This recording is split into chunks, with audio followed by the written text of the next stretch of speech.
যে আমাদের এখন পর্যন্ত ছাত্রী হলে ১২৪২ জন শিক্ষার্থী রয়েছে।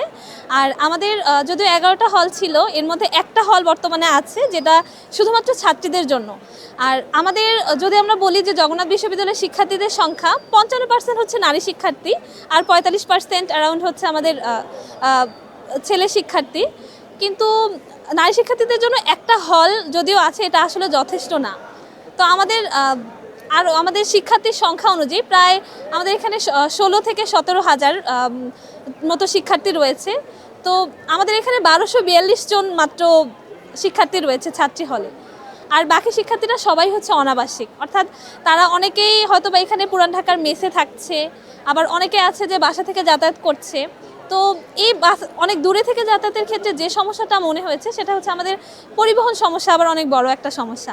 যে এখানে আমাদের শিক্ষার্থীর সংখ্যা অনুযায়ী যতগুলো বাস থাকা উচিত বা বাসের যে সুযোগ সুবিধাগুলো থাকা উচিত, এই সুযোগ সুবিধাগুলো আবার পর্যাপ্ত না। সেক্ষেত্রে শিক্ষার্থীদের অনেক বেশি সমস্যার সম্মুখীন হতে হচ্ছে। একে তো তারা আবাসন সহযোগিতা পাচ্ছে না, পাশাপাশি আবার সুন্দরভাবে যাতায়াতের জন্য যে পরিবহন ব্যবস্থাটা থাকা উচিত সেটাও তারা পাচ্ছে না।